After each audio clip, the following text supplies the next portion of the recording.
George Soros और उदारवाद का मुखौटा, लोकतंत्र की आड़ में वैश्विक नियंत्रण का खेल। यह लेख रति अग्निहोत्री के द्वारा लिखा गया है। अरबती परोपकारी की छवि के पीछे छिपा वह वैश्विक तंत्र, जिस पर सत्ता परिवर्तन, उग्र नेटवर्कों की फंडिंग और वैचारिक नियंत्रण की साजिशों के आरोप हैं। एक ऐसा जाल जो एक्टिविज्म, मनोवैज्ञानिक हेरफेर और भूराजनीतिक नियंत्रण की सीमाएं मिटा देता है। 20वीं सदी में प्रोपेगंडा का मतलब था झूठ, छल और नैतिक गिरावट। लेकिन 21वीं सदी में इसका अर्थ पूरी तरह बदल गया है। अब यह एक जटिल और चालाक विचार तंत्र बन गया है, जो अपने को प्रगतिशील, उदारवादी और मानवीय कहता है। आज हम ऐसे समय में हैं जब दुष्प्रचार चमकदार रूप में आता है और विचार ही सबसे बड़ा हथियार बन चुका है। इसी के जरिए तानाशाहों और कट्टर शासनों की छवि सुधारने की कोशिश की जाती है, जबकि अपने धर्म, संस्कृति और राष्ट्र की रक्षा करने वाले देशों को तानाशाह बताकर बदनाम किया जाता है। वैश्विक वामउदारवादी मीडिया और सूचना तंत्र लगातार सक्रिय है। यह स्वतंत्रता और अभिव्यक्ति की आजादी के नाम पर अपनी विचारधारा फैलाने और असहमत लोगों को दबाने का काम करता है। इसका सबसे बड़ा उदाहरण अरबती जॉर्ज सोरोस हैं, जो अपने को खुले समाजों का समर्थक बताते हैं।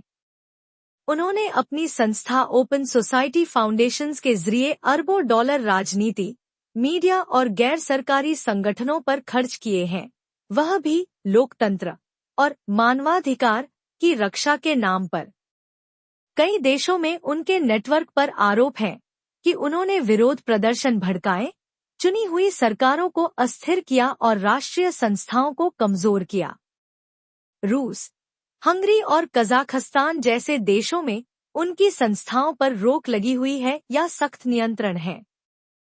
फिर भी पश्चिमी मीडिया उन्हें समाजसेवी बताता है और उनके आलोचकों को षड्यंत्र सिद्धांतकार कहकर खारिज करता है। बड़ी टेक कंपनियां भी इस खेल का हिस्सा हैं। वे सोरोस से जुड़े विवादों को छिपाकर उनके पक्ष में माहौल बनाती हैं।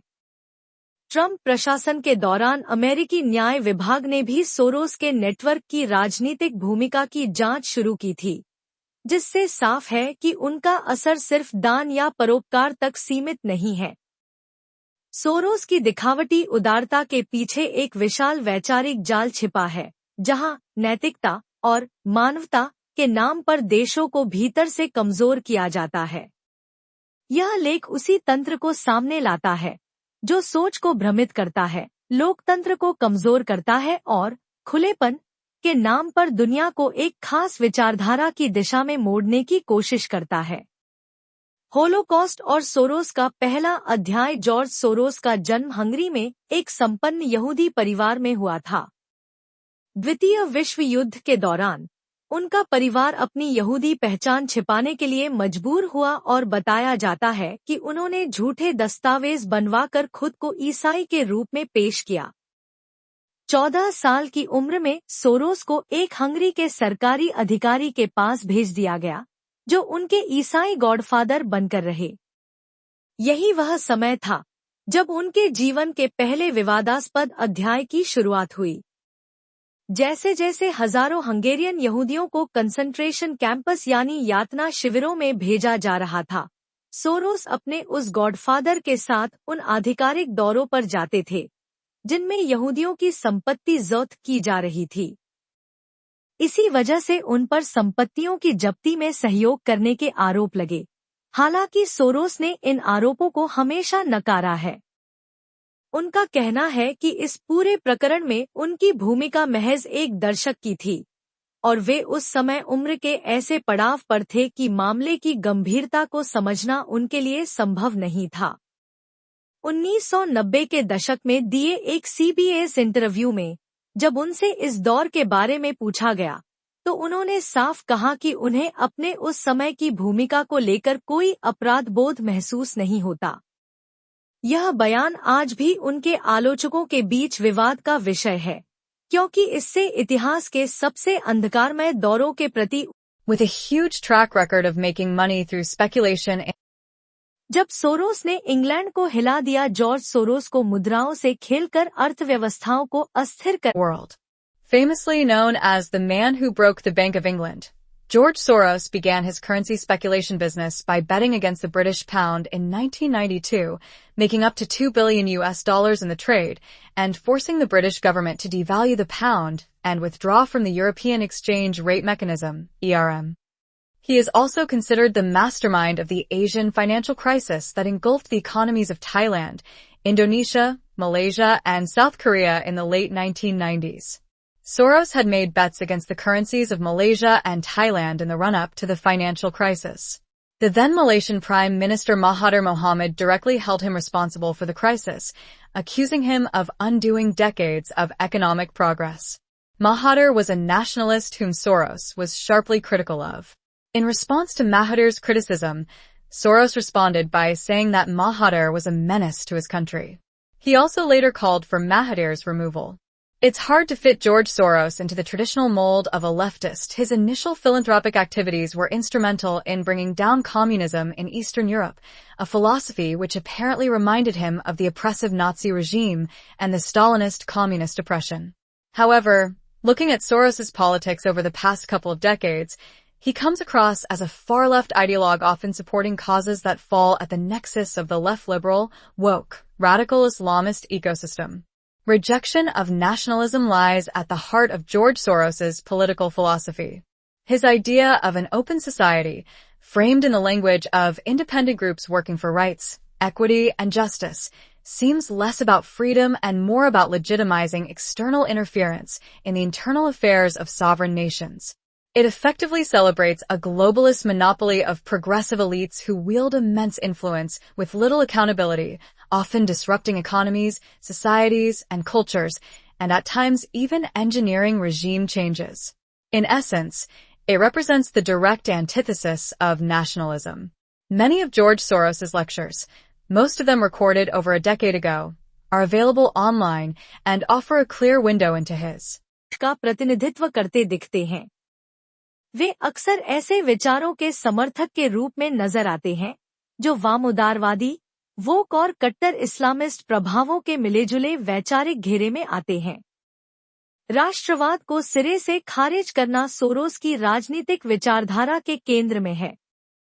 उनकी ओपन सोसाइटी की अवधारणा, जो अधिकार, समानता और न्याय के लिए काम करने वाले स्वतंत्र समूहों की भाषा में गढ़ी गई है, वस्तुतः स्वतंत्रता की हितैषी कम और संप्रभु देशों के आंतरिक मामलों में बाहरी हस्तक्षेप को वैध ठहराने का एक माध्यम ज्यादा प्रतीत होती है। यह विचार वैश्विक उदारवादी एलीट वर्ग के वर्चस्व को महिमा मंडित करता है। वे लोग जो अपार शक्ति रखते हैं, लेकिन किसी भी प्रकार की जवाबदेही से लगभग मुक्त हैं। परिणामस्वरूप, उनकी नीतियां अर्थव्यवस्थाओं, समाजों और संस्कृतियों को अस्थिर करती हैं और कभी-कभी तो विभिन्न देशों में तख्तापलट को भी अंजाम देती हैं। अगर सीधे political thinking. In these talks, Soros often presents concepts such as democracy, human rights, and free speech as being fundamentally at odds with nationalism, thereby constructing a moral rationale for external interference in the domestic affairs of sovereign nations. This framing has justified efforts to weaken or destabilize nationalist governments. The lectures also expose the underlying strategy visible today, how his philanthropic and social initiatives are used to craft targeted narratives, organize protests, and discredit political leaders and regimes in pursuit of a specific ideological agenda. While outlining his concept of open societies, George Soros referred to the 2004 U.S. presidential election, in which President George W. Bush was re-elected. In that lecture, he went so far as to question the judgment of American voters for re-electing their leader, a stance that appears deeply problematic, particularly in the context of what was presented as an academic discussion. This reflects a recurring pattern in Soros's approach, the weaponization of social and political issues while assuming a moral high ground to undermine nationalist governments. Soros has been consistently vocal in his disdain for nationalist leaders, including India's Prime Minister Narendra Modi and Hungary's Prime Minister Viktor Orbán, often issuing barely veiled warnings about the need to unseat their administrations. In 2020, he even announced a $1 billion fund to combat what he called the spread of nationalism, underscoring the ideological hostility that defines his global agenda. Hungary's nationalist Prime Minister Viktor Orbán has long been a target of George Soros's criticism. Soros has accused him of creating a mafia state, describing it as a system that maintains the facade of democracy while rulers use the media and judiciary to enrich themselves and remain in power. A major flashpoint between the two has been Orbán's firm anti-immigration policies, which directly conflict with Soros's globalist vision. Orbán, in turn, has accused Soros and his vast network of seizing every possible opportunity to overthrow governments that resist immigration. In August 2024, the Hungarian Prime Minister went further, alleging that Soros's activities are part of a broader campaign to undermine European civilization and advance the Islamization of the continent. George Soros has also made several pointed remarks against the Modi government, often couched in the language of political concern but carrying an unmistakably hostile undertone. Following the Hindenburg Report's allegations against Indian industrialist Gautam Adani, Soros remarked that Prime Minister Narendra Modi would have to answer questions arising from the controversy. He further suggested that the stock market turbulence linked to the issue could trigger a democratic revival in India. Such statements were widely viewed as thinly veiled attempts to undermine India's elected. खुले तौर पर media और न्यायपालिका का इस्तेमाल करते हैं। Soros और ऑर्बन के बीच सबसे बड़ा टकराव हंगरी की इमिग्रेशन नीति को लेकर रहा है। ऑर्बन की सख्त एंटी इमिग्रेशन नीतियां सोरोस की वैश्विक उदारवादी सोच से जरा भी मेल नहीं खाती।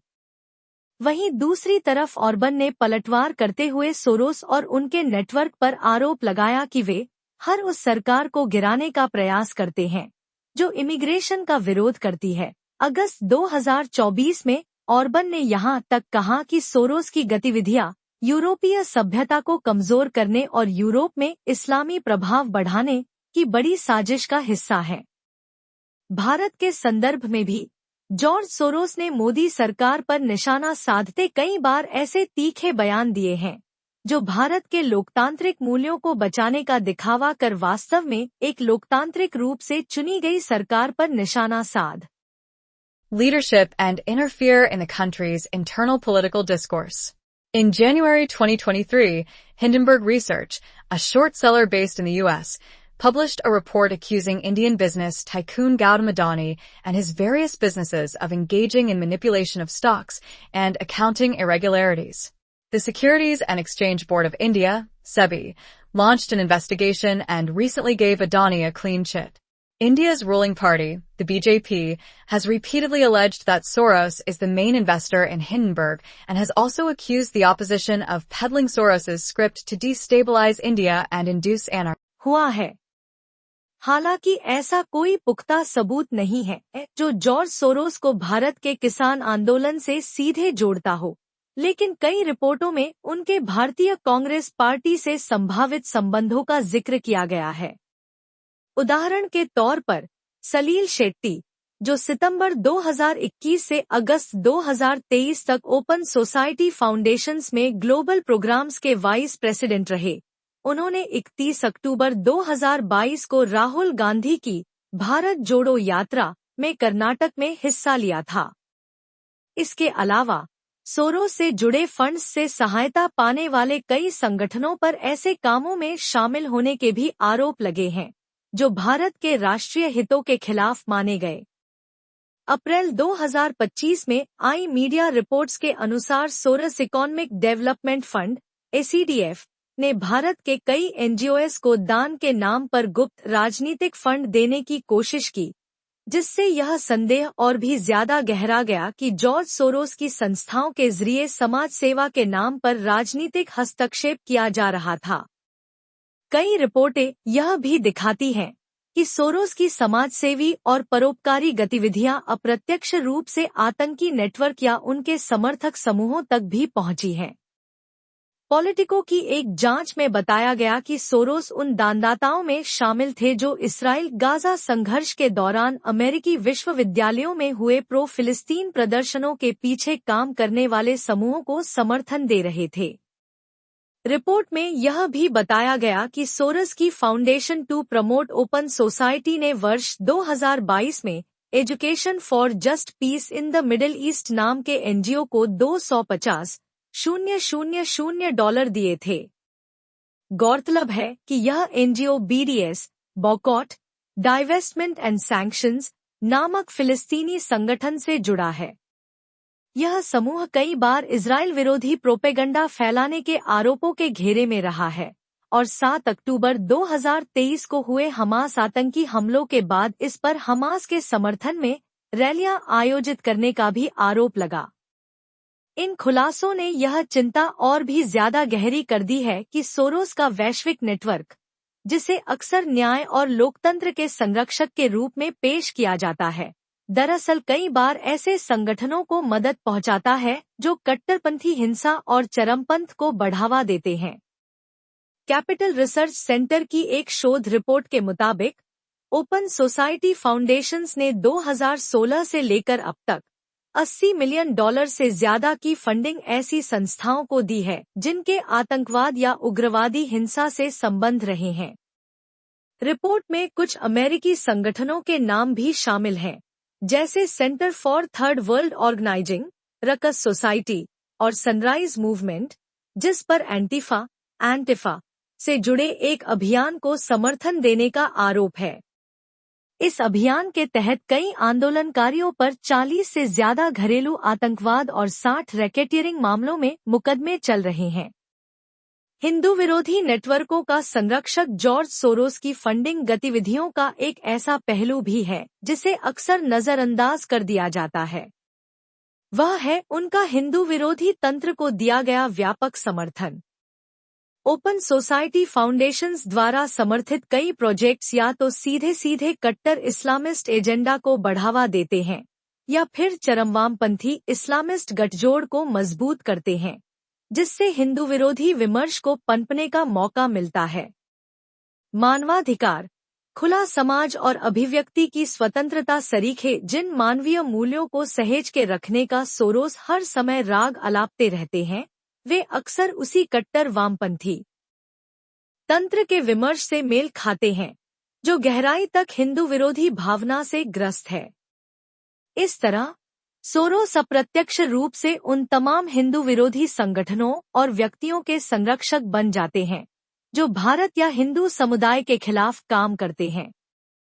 कई प्रमाण बताते हैं कि ओपन सोसाइटी फाउंडेशंस ने इक्वालिटी लैब्स नामक संगठन को खासा फंडिंग दी है, एक ऐसा संगठन जो जाति व्यवस्था के मुद्दे को हथियार बनाकर हिंदू डायस्पोरा यानी प्रवासी हिंदू समुदाय को निशाना बनाता है। डिसइंफोलैब की एक रिपोर्ट के अनुसार इक्वालिटी लैब्स 2018 से ही सोरोस की फाउंडेशन से ग्रांट्स प्राप्त कर रहा है। उसी रिपोर्ट में यह भी दावा किया गया है कि इस संगठन का कट्टर इस्लामिस्ट नेटवर्क से जुड़े ऐसे व्यक्तियों से भी संपर्क है जो भारत पर निशाना साधते हैं। रिपोर्ट आगे इस तरफ भी इशारा करती है कि इक्वालिटी लैब्स को आगे बढ़ाने में अमेरिका में सक्रिय और पाकिस्तान समर्थित जमात इस्लामी नेटवर्क की संभावित भूमिका रही है। इसके अलावा जॉर्ज सोरोस ने कई बार भारत के प्रधानमंत्री पर यह आरोप लगाया है कि वे देश को एक हिंदू राष्ट्रवादी राज्य में बदल रहे हैं।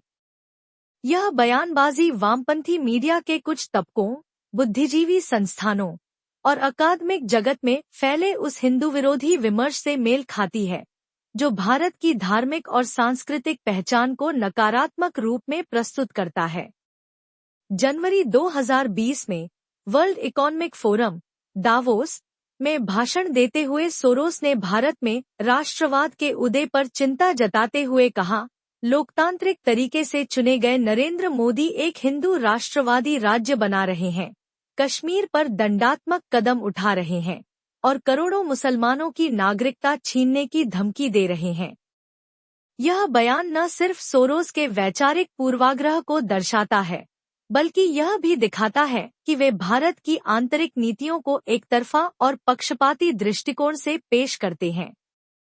वैश्विक मीडिया पर सोरोस की पकड़ जॉर्ज सोरोस सीधे निवेश के जरिए या फिर नैरेटिव गढ़ने के अपने प्रभाव के माध्यम से दुनिया के कई प्रमुख मीडिया नेटवर्क्स पर असाधारण पकड़ रखते हैं।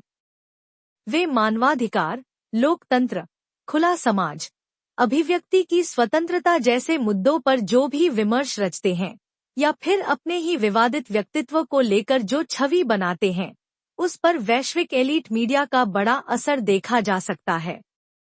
कई रिपोर्ट्स बताती हैं कि सोरोस फंड मैनेजमेंट अब अमेरिका के रेडियो उद्योग में भी तेजी से सक्रिय हो रहा है। फरवरी 2024 में यह कंपनी अमेरिका की दूसरी सबसे बड़ी रेडियो कंपनी ऑडेसी की सबसे बड़ी शेयरहोल्डर बन गई, जिसके अंतर्गत 230 से अधिक रेडियो स्टेशन आते हैं। द न्यूयॉर्क पोस्ट की एक रिपोर्ट के अनुसार चुनावों से ठीक पहले ऑडेसी के इतने बड़े हिस्से की खरीद को लेकर अमेरिकी सांसदों ने जांच शुरू की थी। हालांकि जॉर्ज सोरोस किसी भी प्रमुख मीडिया हाउस के सीधे तौर पर मालिक नहीं हैं, लेकिन वे ओपन सोसाइटी फाउंडेशंस और अपनी अन्य संस्थाओं के जरिए मीडिया संस्थानों को ग्रांट्स, एड्स व अन्य प्रकार की वित्तीय सहायता मुहैया करा उन्हें अप्रत्यक्ष रूप से फंड करते हैं। इसी वजह से तथ्यात्मक तौर पर यह साबित करना मुश्किल होता है कि उन्होंने किन किन मीडिया संगठनों को सीधे सीधे फंड किया। फिर भी अमेरिका स्थित मीडिया रिसर्च सेंटर की एक रिपोर्ट दुनिया भर के एलीट वामोदारवादी मीडिया नेटवर्क्स पर सोरोस की मजबूत पकड़ के बारे में विस्तार से बताती है। रिपोर्ट यह भी दिखाती है कि कैसे यह अरबती परोपकारी इन मीडिया नेटवर्क्स पर अपनी पकड़ के माध्यम से वैश्विक समाचार एजेंडे को भी नियंत्रित करता है। पश्चिमी एलीट मीडिया अक्सर सोरोस को दक्षिणपंथी राजनीति के शिकार के रूप में पेश करता है और उनके खिलाफ लगने वाले ज्यादातर आरोपों को षड्यंत्र सिद्धांत कहकर खारिज कर देता है। मुख्यधारा के अधिकांश पश्चिमी मीडिया में सोरोस पर छपी खबरें एकतरफा और अत्यधिक पक्षपाती लगती हैं, जहां उनके आलोचकों का पक्ष लगभग हमेशा नदारद होता है।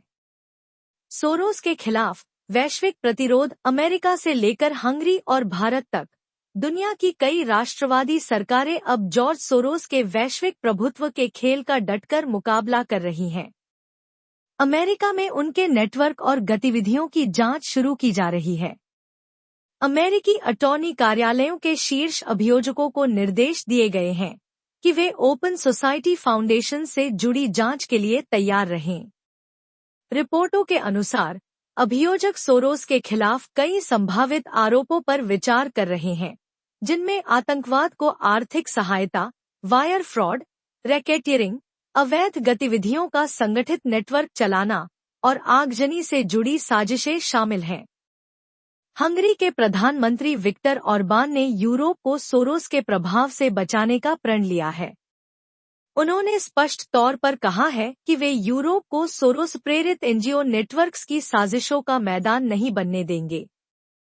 उनका ये बयान उस समय आया जब ट्रंप प्रशासन ने भी यूसेड द्वारा वित्तपोषित कार्यक्रमों पर सख्ती करनी शुरू कर दी, जिन्हें ऑरबान ने वैश्विक राजनीतिक हस्तक्षेप के उसी तंत्र का हिस्सा बताया था। भारत के आंतरिक मामलों में लगातार दखलंदाजी के मद्देनजर भारत सरकार ने भी सोरोस की गतिविधियों और वक्तव्यों को लेकर कड़ी प्रतिक्रिया दी है। सरकार ने उन पर आरोप लगाया है कि वे समाज सेवा और परोपकार की आड़ में भारत की राजनीतिक व्यवस्था को प्रभावित करने और सत्ता परिवर्तन की कोशिशें करने में लगे हैं। इटली की प्रधानमंत्री जॉर्जिया मेलोनी ने भी सोरोस की आलोचना करते हुए कहा कि वैश्विक व्यवस्था का रवैया बेहद दोगुला है। उन्होंने उदाहरण दिया कि एलन मस्क को सिर्फ इसलिए विवादास्पद व्यक्ति कहा जाता है क्योंकि उनके विचार दक्षिणपंथ के करीब हैं, जबकि जॉर्ज सोरोस, जो बार बार दूसरे देशों की लोकतांत्रिक प्रक्रियाओं में हस्तक्षेप करते हैं, उन्हें लगभग कोई जवाबदेही नहीं झेलनी पड़ती क्योंकि उनकी विचारधारा उस वामोदारवादी अंतर्राष्ट्रीय व्यवस्था से मेल खाती है जो आज वैश्विक मीडिया, अकादमिक संस्थानों और नीति निर्माण के क्षेत्रों पर हावी है। समापन वैश्वीकरण और खुले समाज की ऊंची ऊंची बातें दरअसल अपने भीतर एक अंधेरे सच को छिपाए रहती हैं, एक ऐसा सच जो कट्टरता, अस्थिरता और बढ़ते मानवाधिकार हनन की एक बेहद दर्दनाक कहानी बयान करता है। विडंबना यह है कि जिन मानवाधिकारों की रक्षा का दावा ये वैश्विक ताकतें करती हैं, वहीं आज उन वामउदारवादी, वोक और उग्र इस्लामिस्ट ताकतों के उस गठजोड़ के कारण खतरे में हैं, जिन्हें वे खुद बढ़ावा देती हैं। जैसा कि हिंदूफोबिया की बढ़ती प्रवृत्ति से साफ झलकता है, जो समुदाय इस वैश्विक विचारधारा की तयशुदा सीमाओं से बाहर हैं, वे आज भी घृणा, पूर्वाग्रह और भेदभाव के निशाने पर हैं। और इस पूरे जटिल तंत्र के केंद्र में हैं जॉर्ज सोरोस, जो खुद को खुले समाजों का रक्षक बताते हैं, पर विडंबना यह है कि वही इन समाजों के विघटन के निर्माता भी बन गए हैं।